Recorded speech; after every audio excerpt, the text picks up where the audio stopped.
আসসালামু আলাইকুম গাইস, এই যে আমি কবুতরগুলো যে উড়ে যে কত বিপদে পড়ছি আপনাদের আমি বুঝাইতে পারবো না।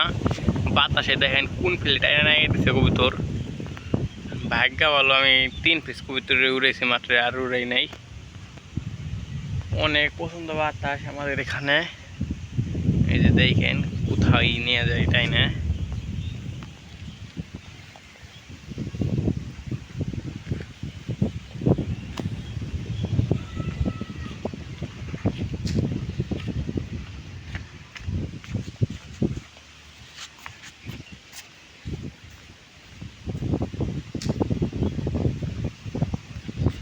দেখেন কোথায় নিয়ে গেছে, চকের ভিতরে।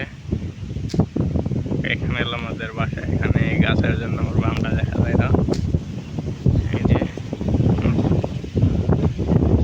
কবুতর নামবো কি না নামবো এটা আমি নিজেও জানি না। এই যে এই দেখুন গাইস কিভাবে বাতাসে উড়ে নিয়ে যায়। ভাইবেন না যে ওই দিকে উড়ে যায়, কিন্তু এটা টাইনে নিয়ে যায় এই বাতাসে। এই দিক থেকে বাতাসটা আসে, এই যে এই দিক থেকে বাতাসটা আসে আইসা তারপর ওই দিকে নিয়ে যায়। এই যে সব সব উড়েছি, বাচ্চা কবুতর উড়েছি। 3 পিস উড়েছি, তারপর 3 পিস বাচ্চা। আর আজকে 2 পিস বাচ্চা কিনছি এক ছোট ভাইয়ের কাছ থেকে। আপনারা আমার কবুতর লাগে দোয়া করবেন সবাই। এই যে কবুতরগুলো, ওই যে কবুতর কীভাবে টান দেয় নেগেটিভে আপনারা তো দেখতেছেনই।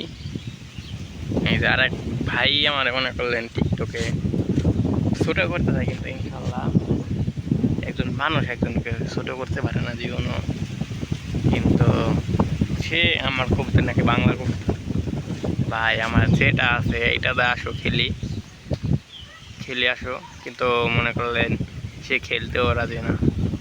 আসো যদি আমার হারাইতে পারো, আসো খেলি, সমস্যা রাখি।